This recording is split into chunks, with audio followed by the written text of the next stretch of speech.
ಇಲ್ಲೊಂದು ವಿಶ್ವವಿದ್ಯಾಲಯದ ವಿಳಂಬ ನೀತಿಯಿಂದ ವಿದ್ಯಾರ್ಥಿಗಳ ಭವಿಷ್ಯ ಅತಂತ್ರ ಸ್ಥಿತಿಯಲ್ಲಿದೆ.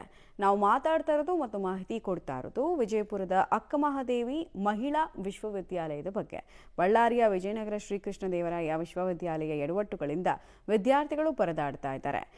ಕಳೆದ 3 ವರ್ಷಗಳಿಂದ ಪದವಿ ಪಡೆದ 2,000ಕ್ಕೂ ಹೆಚ್ಚು ವಿದ್ಯಾರ್ಥಿಗಳಿಗೆ ಅಂಕಪಟ್ಟಿ ಕೊಡದೆ ವಿಳಂಬ ನೀತಿ ಅನುಸರಿಸ್ತಾ ಇದೆ. ಇದರಿಂದ ಕೊಪ್ಪಳದಲ್ಲಿ ವಿದ್ಯಾರ್ಥಿ ಸಂಘಟನೆಯ ನೇತೃತ್ವದಲ್ಲಿ ಬೀದಿಗಿಳಿದು ಹೋರಾಟವನ್ನು ನಡೆಸಿದ್ದಾರೆ. ಅಂಕಪಟ್ಟಿ ಇಲ್ಲದೆ ಪದವಿ ಪಡೆದ ವಿದ್ಯಾರ್ಥಿಗಳು ಉನ್ನತ ವ್ಯಾಸಂಗ ಮಾಡೋಕೆ ಆಗ್ತಾ ಇಲ್ಲ. ಉದ್ಯೋಗ ಹುಡುಕಾಟಕ್ಕೂ ಸಮಸ್ಯೆ ಎದುರಿಸ್ತಾ ಇದ್ದಾರೆ. ಆದರೆ ವಿವಿ ಮಾತ್ರ ಇದ್ಯಾವುದಕ್ಕೂ ತಲೆ ಕೆಡಿಸ್ಕೊಳ್ತಾ ಇಲ್ಲ ಅಂತ ಆಕ್ರೋಶ ವ್ಯಕ್ತವಾಗಿದೆ.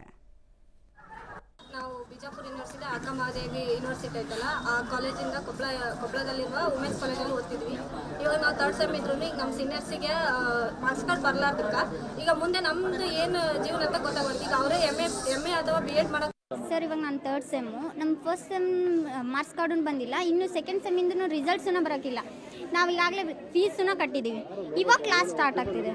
ಇವಾಗ ನಮ್ಮ ಲೆಕ್ಚರ್ಸ್ ಇಲ್ಲ. ಈಗ ಮೊನ್ನೆ ತಾನೇ ಲೆಕ್ಚರ್ಸ್ ಇಲ್ಲ ಅಂತಂದೇಳಿ ಹೋರಾಟ ಮಾಡ್ತೀವಿ. ಒಂದು ಮಂತಿನ ಮೇಲೇ ಇವಾಗ ಲೆಕ್ಚರ್ಸ್ ಬಂದರು, ಅದು ಗೆಸ್ಟ್ ಲೆಕ್ಚರ್ಸು. ಆ ಹುದ್ದೆಗಳೇ ಇಲ್ಲ ಸರ್. 3 ವರ್ಷದಿಂದ ನಮ್ಮ ಸೀನಿಯರ್ಸ್ಗೆ ಮಾರ್ಕ್ಸ್ ಕಾರ್ಡ್ ಬರ್ತಾ ಇಲ್ಲ. ಯಾಕೆ ಬರ್ತಾ ಇಲ್ಲ ಅಂತ ಕೇಳೋಕ್ಕೂ ಹೋದ್ರೂ ಯಾರು ರೆಸ್ಪಾನ್ಸೇ ಮಾಡಲ್ಲ ಸರ್.